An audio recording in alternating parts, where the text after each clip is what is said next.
All right, the next thing, 1, 2, 3, 4, the fifth thing, I count my points right, it's what I call, for lack of better terms, environmental awareness or creation awareness, whatever you want to say. When we go through life, we seldom take time to smell the roses. And being in a social nude environment, especially for the first time, causes one to be in touch with the surroundings. I mean, I'll never forget the first time we went to a clothing optional place and Judy was like, you know, I don't know, okay, we held our breath and we walked out. And it was like, well, first of all, no lightning bolt hit me. And you know what? No one paid any attention. It was normal. And it was one of those things. But the sensation inwardly, whoa, Nelly Bell, feeling the wind and the breeze and the sun, where the sun normally hasn't shined, is quite an amazing experience. And as I've talked with others, they too have stated such an enhanced sense of being. Next item that we've learned is I call it communication expansion. There's something about sitting in a social setting with other naked people. It might be around the pool, in the hot tub, or even in the shade, under the shade. But regardless of context, discussions happen about all topics.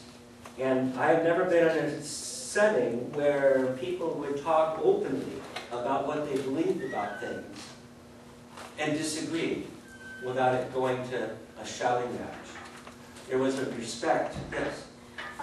Speaking of communication, because I just got a job for the company that's pretty big. I mean, they have 7 big locations, and everybody, there's like communication problems between people.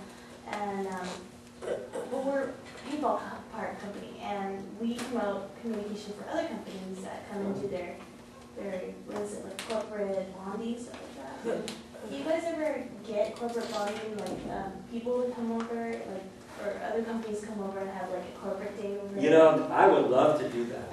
I have facilitated in my life, and prior to things I've done, I've facilitated many groups like that. Back when I was a pastor, I was doing counseling, spiritual counseling, marriage counseling. And I don't know how many times I've told people, I wish we'd get these people in our hot tub naked so they'd quit the bullshit and get down to real talk, heart to heart. And we often in our hot tub talk about all kinds of things, and you know, we solve the world's problems, but the world isn't listening. So we often say, what we ought to do is invite, you know, President Obama and all the other world leaders and have a naked summit. And all the warring factors, it's like, well, gee, you look just like me. And you look like me. Why are we fighting?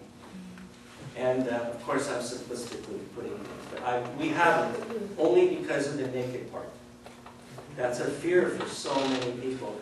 And we have a fear factor that some of our guests have. They don't want their family to know that they're going to a clothing optional place. They definitely don't want their world to know. It's tricky. Do you think a lot of people just assume that if you're a nudist that you're a swinger? Yeah. That's a connect the dots, but it's not true. Sex clubs do exist, swingers do exist, but at our spa we don't allow that. We are not a party place, and most true legitimate nudist places, that's not part of the scene either. We work hard at helping people disassociate nudity with sexuality, whereas the swinger places are the exact opposite.